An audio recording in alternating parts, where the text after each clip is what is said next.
keep talking about being mentally strong, and I guess somewhere and in a major way as well, that is connected with confidence, and that comes with how well you're practicing, how much you're practicing. There is a very fine line being analyzing something and over analyzing it and getting stuck. There are days when you're batting like a dream, but you get out scoring 20.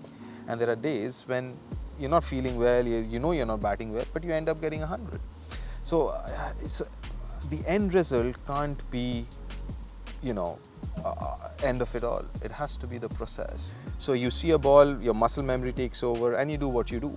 But the biggest challenge is what you do between two deliveries. We are in the business of failure, so make sure 1 in 4, 1 in 5, that one is worth the other 4 failures or 5 failures that you would have, which you will have. Let's face it, you will have more failures than successes.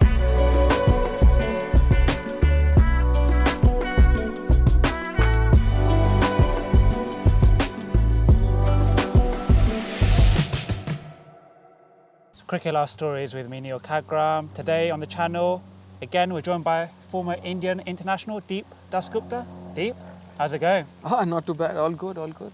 So Deep, on this one, we're going to talk about the mindset side of batting. And for a young player, perhaps, does it all start at practice? Definitely, yes. That's where we keep talking about being mentally strong. And I guess somewhere, and in a major way as well, that is connected with confidence.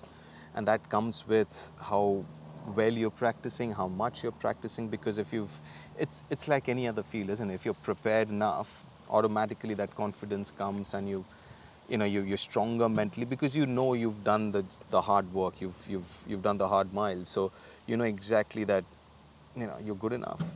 How do you ensure that a player doesn't overthink their game, almost get their mind scrambled in between that game and practice period?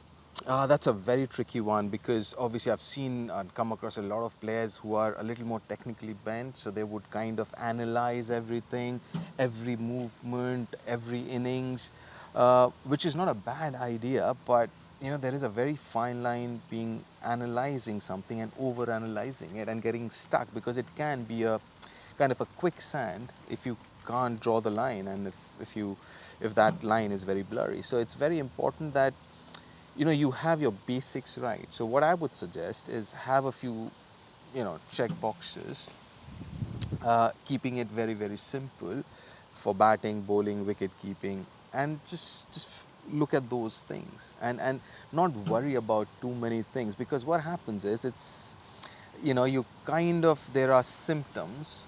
You've got to figure out the root cause and diagnose those symptoms correctly. Because what happens more often than not, and it's not just about individual players, but at times coaches as well. As coaches, we diagnose the symptoms and not the root cause.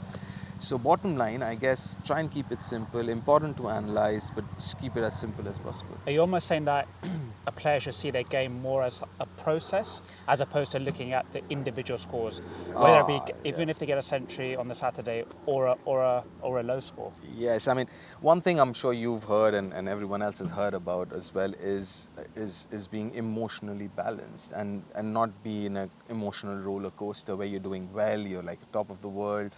You can't be a better cricketer, but then if you're not doing well, then you're sitting in a corner of your room and not getting out of your room. So one of the major things to kind of avoid that is, like you said, everything, let it be process-based. So then even though you've got 100, you've got to analyze and figure out whether you're batting well or not, because there are very good chances, and anyone who's played decent amount of cricket and for a few years, they'll figure out there are days when you're batting like a dream, but you get out scoring 20.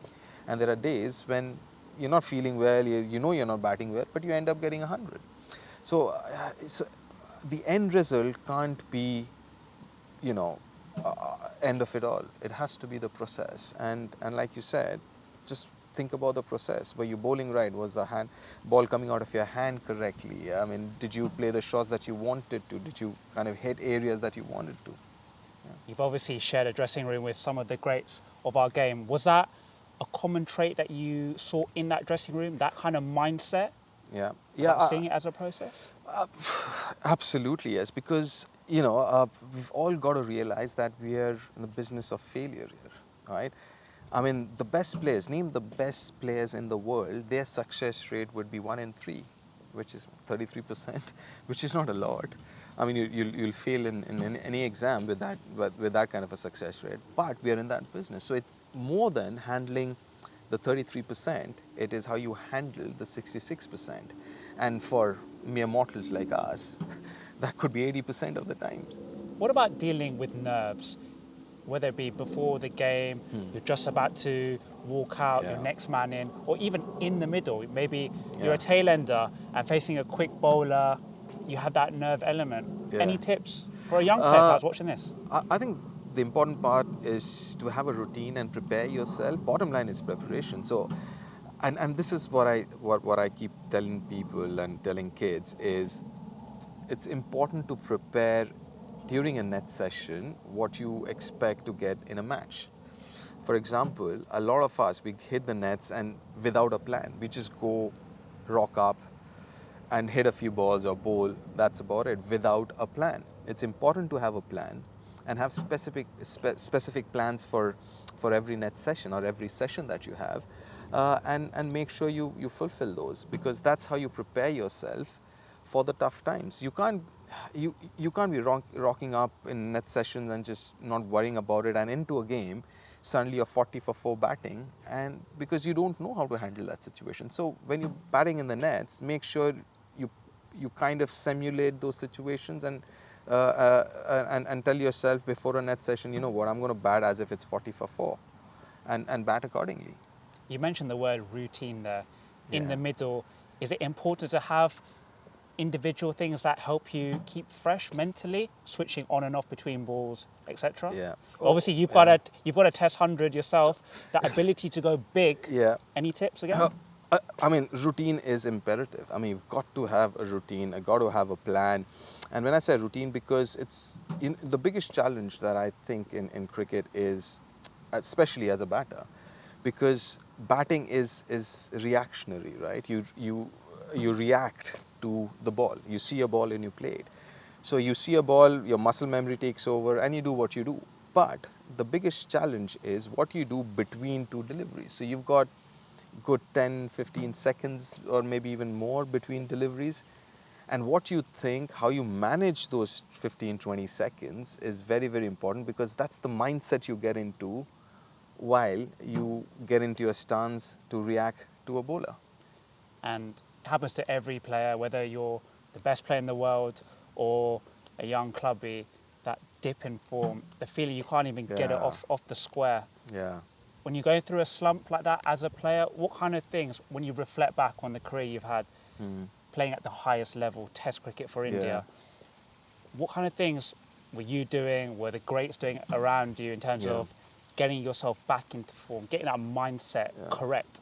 I think the bottom line is self-confidence to a great extent, and self-belief. Belief that, you know, everything is kind of temporary, whether it's good form or bad form. Even if you're having a great year, I mean, you want to prolong it, but you also know if you play long enough, you'll have these periods where, you know, you can do no wrong, and there are these periods where you can do no right. So you've got to learn. Obviously, that comes with experience and having the right people around you to guide you through those periods. But again, the processes are important. Obviously, there would be reasons, and those are the times when the things are going well, you don't analyze as much. But the problem is, we tend to overanalyze when things aren't going your way, and that's the reason I keep saying, have those check boxes. And see whether you're having a good day or a bad day, things that you really need to focus on, and most of those boxes would be process-based. And then when you're in form, it's all about cashing in, when you're in the zone and yeah. going big. Oh yeah, because like I said, I mean, we are in the business of failure, so make sure 1 in 4, 1 in 5, that one is worth the other 4 failures or 5 failures that you would have, which you will have. Let's face it, I mean, you will have more failures than successes. So make sure those successes are big enough to kind of overshadow all the failures. And just to end on, what is your best tip for a young player perhaps watching this on the subject of mindset? On subject of mindset, plan. I think planning is important, because this is something that I've seen and something that I've done myself as well in my career, just going for a practice session or a net session, not having a plan, not really knowing what I want to do, what I want to achieve with the 2 hours or 3 hours that I'm going to put in. So it's important to kind of maintain a diary, maybe maintain a journal, jotting down what you want to achieve. It's not going to take more than 10 minutes. Just jot down things that you want to achieve out of a session, and then again put in another 10 hours after. Sorry, I beg your pardon. 10 minutes after that, and just going through it, whether you've achieved it or not, and where did you go wrong if you haven't. So yeah, and just try and, because that will teach you a lot about yourself, your game, your mind. So yeah, just try and keep a journal. That's it. Deep, perfect. Thank you. Pleasure.